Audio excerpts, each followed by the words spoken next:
আমেরিকার ক্ষেত্রে এই প্রবাদটি একেবারেই যুচ্ছই। সেটি হচ্ছে সর্প হইয়া দংশন করে আর ওঝা হইয়া ছাড়ে। বিশ্বজুড়ে দ্বন্দ্ব সংঘাত, বিশেষ করে মুসলিম বিশ্বকে নাকানি চুবানি খাওয়াতেও সিদ্ধহস্ত এই দেশ। তার সত্ত্বেও আমেরিকা বিশ্বমোড়ল। সকল সংকটে তাদেরকেই ডাকা হয়, আলোচনা হয়, এমনকি কখনো কখনো সিদ্ধান্তেও আসা হয়ে থাকে। এবার মহা দুর্যোগে পড়ে গেছে বিশ্বের শক্তিধর দেশটি। তাদের কাছে উন্নত সমরাস্ত্র থেকে উদ্ধার তৎপরতার আধুনিক প্রযুক্তি থাকলেও প্রকৃতির সাথে লড়াইয়ে হেরে গেছে আমেরিকা। বর্তমানে ইতিহাসের সবচেয়ে ভয়ানক আগুনের লেলিহান শিখায় জ্বলছে ক্যালিফোর্নিয়ার লস অ্যাঞ্জেলেস। এখানকার বেশিরভাগ এলাকায় পুড়ে ছাই হয়ে গেছে। দামি দামি বিলাসবহুল ঘরবাড়িও ধ্বংসস্তূপে পরিণত হয়েছে। এই আগুনের তীব্রতা এতটাই বেশি যে কোনোভাবেই নিয়ন্ত্রণে আসছে না। সব চেষ্টা করেও ব্যর্থ বিদায়ী প্রেসিডেন্ট জো বাইডেন।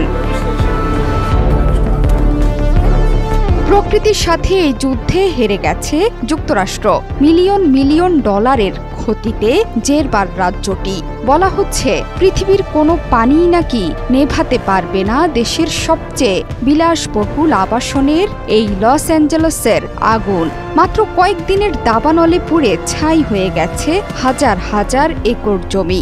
বাড়ি ছাড়তে হয়েছে প্রায় 2 লাখ বাসিন্দাকে। সক্রিয় দুটি দাবানল নিয়ন্ত্রণে নিতে না পারলে নতুন করে আরও 2 লাখ মানুষকে ছাড়তে হবে ঘর।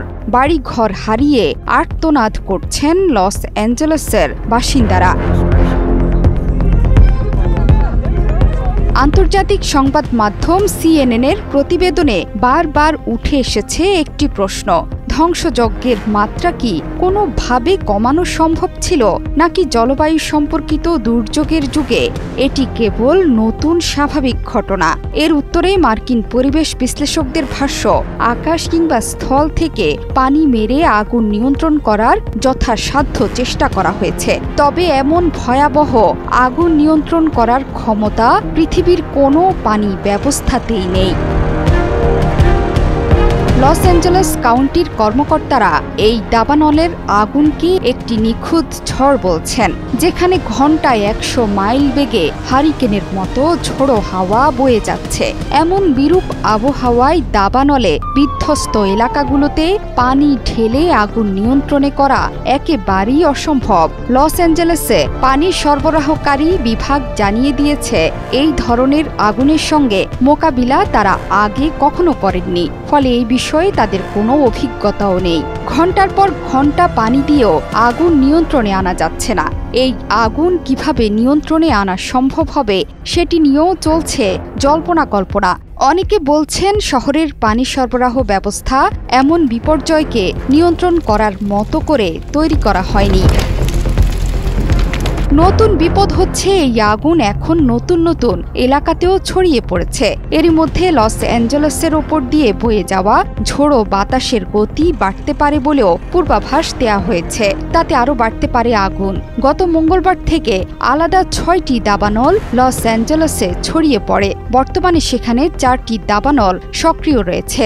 এর মধ্যে প্যালিসেডস দাবানল আরও 1000 একর এলাকায় ছড়িয়েছে।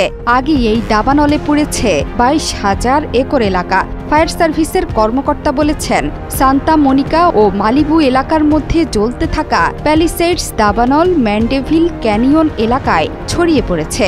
গ্রাস করতে পারে বেন্টউড এলাকাও। সেখানে বসবাস করেন তারকারা। বলা হচ্ছে সান ফার্নান্দো এলাকাতেও আগুন প্রবেশ করতে পারে। জোহরা চৌধুরী সেতু, 71।